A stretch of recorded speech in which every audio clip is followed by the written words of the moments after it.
اما رنگ ما صدمه بي بو بينرو بيسر باشا ازانن سورة فتح روايتي دادا بجهاد ضد كرد بالذات تا قيامت شلون اما ايا ملايكو دم ازاني ايا كس بيشو مطالعي كي واي كدو تدقيقي كي واي كدو بس بالقوا دليلك ما تفسير ابن كثير باشا ابن كثير دمشقي تفسير القرآن العظيم كيك لتفسير هر عظيمة كان الإسلام باشا ابن كثير دمشقي خوي طلبي ابن قيم ابن تيمية إنكار ناكري أما لا جزء شوار صفحة سطو نوات أليتشي لتفسير آيات قل للمخلفين من الأعراب ستدعون إلى قوم أولي بأس شديد أليتشي رواياتك دود رجاء وندخير مواكا بكل شيء مده عليه لأبو هريرة روايات كراوة كبيغمبر عليه السلام فرميتي تقاتلون قوما نعالهم شعر والشر كان لقل نتويق كبيلاوة كان يعني أخذنا على كان لموة يعني أبي باسي هنا كلاشة باش قال هم البارزون باشا يعني الأكراد وقوله تعالى تقاتلونهم أو يسلمون معنى الشيء آية والشر يعني لقل ده كان على يعني شرع لكم جهادهم وقتالهم وشرعي كدوك ايوا شر لقل وبقى اما هسته عروبه نه اون دل هسته اسلامي سروني لك ما بله كتواني هسته عروبه زياتر نك هسته فلا يزال آيتك طاوكين آيتك قطعنك فلا يزال ذلك مستمرا عليهم لبي الشر تزنق ضدي كد بردوان به باشا ولكم النصرة ونصرة يجلبوا ايوه جاك تركيا مفتيكي هاتو اردوغانش قرآن خوينه طبعا ايبين باشا لنوت هزار مزقود ام سورة دخويني اما اصلك ليه هاتو لا يزال او تفسيرا ملاني لكردستان امين به وبعظيم نزانه باشا اما حسيتي عروبنين وسوا لبشتينيا نك هستيتي ديني كاغ يونس اما اگر هستيكي عروبش بيبو بالذات ايون هرچی مینته بسر ملتی کرداتی ایوه هن اشتانوی دست شوره پیسه کتان او اسلام پاک زیرینه بس بسرنا و بری خور ببیجن ناگیری بخوا خوری اسلامیش بفوی دمی او ناکوجیتوا فسينفقونها قصو بارو كاتو مالو كنالو راديو تلفزيون تان أبخشنوا ثم تكون عليهم حسرة والله بتبهشيماني بتان لقيامته ثم يغلبوا دوراو سرشوري هل الدنيا شبوتان إسلام بأيوة دوري إسلام بأيوة أبزي چني وكو إيوة چوز بلداني تاريخو لأيوة عاقل تر لأيوة بارا دار تر لأيوة دصلاة دار تر نيتواني إسلام بأزيني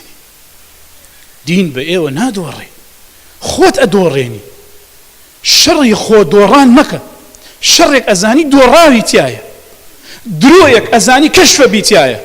شواشيك أزاني فيلك تيايا بويكي وخواي قوله تبارك وتعالى هميشه خلقي هني خلقي هيا دروي دروزنا كان رون كنوا كومال خلقي هيا حتى آخر زمان قيامت دي أو دين رونك كنوا بو خلقنا يلن هيج جاهليك هيج دروزنيك ملي أو دين لا داتو بنا حق وباطل فبويا سيري بشي أملاك سيري بشي أولاك وسيري بشي تركيا كيشيبك هرسي كان علماني وايلا كرد كردوها علمانية وايلا كرد كردوها فالدغاليكو دورويكو منافقكي بتو بخوان وقتو نأم ترسيني نا پاشگز مكاتو نماشم ليكا قصيه قرب مبيكم لترسي تونيك نأم حملة إعلامية توجوا ما ليكا پاشگز بينو بقرين دواو لو قصيه كاي كينيك أما يكي شي كردي بمروقيان دو نق إسلام بويا خريكي چار سر كردني بن نق بن خريكي تومت بخشينو بن بإسلام خريكي چار سر كردني بن خريكي سياستي بن سياستي حكيمانة أو كرد لو قيران ومشاكلان دركا لو همو كشتنو بريني روجانا ساعاتانا كليه كجري لو قيران رزقاريك وهذا لم برنامجنا بيرنتين ميشي خلق تان داغير كردو بباسي إسلام وباسي مسلمان فبوي برز كانم سورة فتح كاتكم بداخوا تيبربو اگرنا بيم خوشو لا كم آياتي سورة فتح وجزرك خرابكم تاكوت آياتي تابزين كيم آياتنا باسی کوشتاری کوردی تایە سوورەی فتح باسی سڵحی حودەیبیەکە فتحیش خۆی بریتێ لە کردنەوەی خەزێنەوشن و فتحیش ناوترێ بە شەڕێ کوشتار و شەڕ و ئەوەی تیابێ ئەسڵەن بەو شەڕی کە ئەکرێ هەر پێی ناوترێ فتح لە ئەسڵی لوغەی عەرەبە ولا قورئانە ولا سوورەی فتحیشە فتح بەوە ئەوترێ بەش ئاشتی بە سڵح بە شەڕێکی بێ کوشتار بڕۆیتە شوێنێک كشتار والشر ودبابة وتياريت يا أبو بينا وتفتح قل للمخلفين من الأعراب ستدعون إلى قوم بو كساني لأعراب دشتكي كان كنهت لقلطان أبو صلح حديبية دواكوتون بيان بلي بان كرين أقرم جارش تمليتان كردو منافقيتان كردو نهاتا وخوز قبام سورة بهاتا والله برزا باسيكم الله الصفات وأخلاقك لم صفة بريتل باس أم منافقان سبحان الله وحزكم همو تامرون سوري فتح بخوين النوا تفسير كاني بخوين النوا همو مالا كان سوري فتح تيابي من على كان تنفيري سوري فتح كان تافيري صلح بن تافيري اشتواي بن لقل كافريشه افرم بان كرين اي اواني دواكوت نهات بو صلح بان كرين بو جهاد لقل قومانيك الى قوم اولي باس شديد خلقانيكي بهيزو بتوانا اهل علم خلاف يعني لسروي أم خلقانكين كأولي بأس شديد خلقك بهيزن وبانكرين أم أعرابيان بانكرين بجهاد لقال يعني هنيك لواني كبوني علمي أن نكردوا بولواني هانا أوائل كان لدروچ وشكارية وأقربيت أوان نمينن دروچ وشكاري بكي باشي أكوي الله لما يتباسي كردك وابن كثير لتفسيرك الله أما باسي كردكانك أردوغانيش بويتي بلاماري كردكان ده أردوغان تفسير قرآن خويني أم آياتي جوا عليه فبوي أردوغان هاتو داتي لعفرين تخوا أما حقني بكرة خوشترين نكتة إيصال كل من نكتة أما قصية لسر شاشة بكي أما قصية لسر تو تماشا أم قصب كان يعني تماشا أم دروب كان يعني بانالين قصة أردوغان قرآن خويني قرآني خوين دوا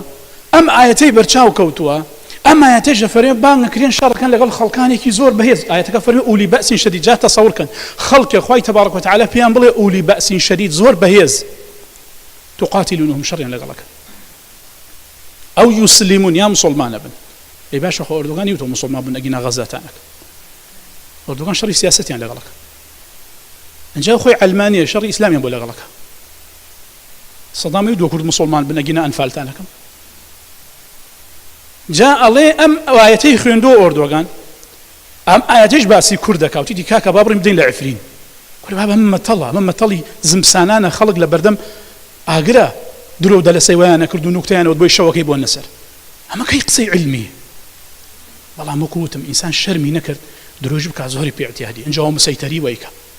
هني كسي كاتي دروكا برامبركيش تبلي راسكا أرن روجا كابرايا جايكي بور بدويتي مزادك بفروشي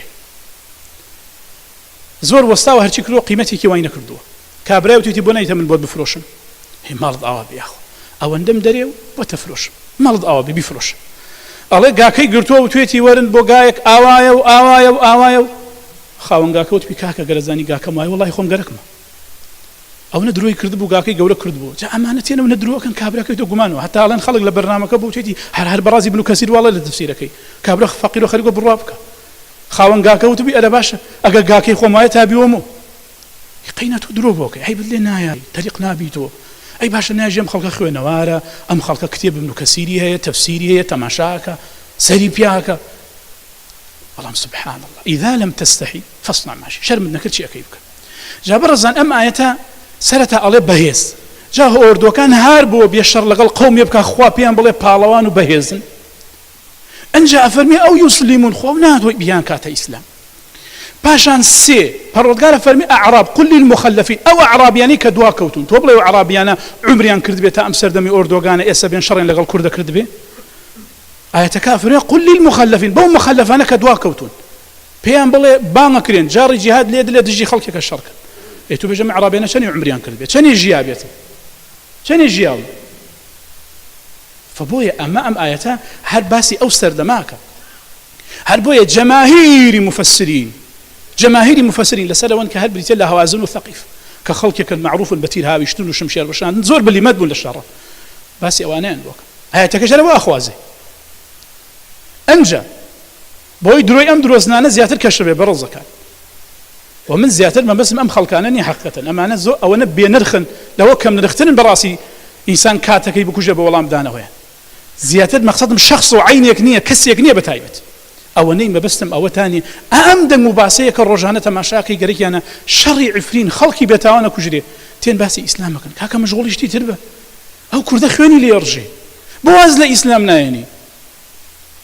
واذا انقلبوا الى اهلهم انقلبوا فكين فامان الشو روج اشنو بنا مالو منالشان اشنو بنا مالو منالشان هرد سكن باسي مسلمانا ابو يبرد فرمي باشا ايون يدراون باريزر بن بسر مسلمانان انا باشا ايوا ايشتان هر شيء مسلمانان هر خريج مسلمانان كاري باري املاي او لا يتر فبوي برز كانم ايتك اما باسي ايتك تقاتلونهم او يسلمون باسي او خلقانيه كاعراب كان او بوهر زوري بينچو بانكران بوتي بانكران بو جهاد لقال هوازن وثقيفه فبويا قالك مشتكي ترتان لخزبت بلم لتسر تفسير ابن كثير رحمه الله روايتك اهيني كروايتك للبخاري ولا مسلماتها يعني متفق عليه افرمي تركن اي باشا اگر اردوغان ام اياتي خوندو او برشاو نكوت كابن كثير الله تركن كتولي تفسير ابن كثير بينيو باشا ابن كثير الله تركن حديثكش للبخاري ولا مسلماتها يعني جهاد لقل كردكان ترك كان الله هم الترك نصك أواي أما الله لأبو هريرة شو أجرنا ولا ابن أبي خالد أم ابن أبي خالد كسيكي ضعيف أم ابن أبي خالد أهل جرح وتعديل كسيكي ضعيف أنجا تفسيري أكار رابك الله هم الأكرات بريتيلا كرد كان أنجا الله نعالهم الشعر لبخاريات وأني كان نعالهم الشعر ترك كان لبخاري ولا مسلم يشاتو حديثي كرد كان نلا بخاري نلا مسلم هيش كامل ناتو أنجا وكوتمان أو باسي سردميك أم باسي سردميك جدلا كسي قلت هنا باسك بودواي أو شتاني باشا خو كرد كزقماني مسلمان نبو لو سردمه لسردمي عمري كوري خطاب أجر أما باسي كرد يجي باسي سردمي عمري كوري خطاب أنجا فخري شبو كرد برقالة فرمي خلقي بالوان وبيزن أما أجر وابك وكوتم صد صدوانية أما أجر واجبي پرتگار فرمی شر لقل خلقانية كان بالوان يا مسلمان بن يا شرين لقلك وأهل إسلاميش هاتون تأم منطقة سباي إسلاماتوا هاتون تأم منطقة بشي لكل مسلمان بوا أو بشيان كجاشي فارسكان بن وجردسي فارسكان بن كين بريتيلا كين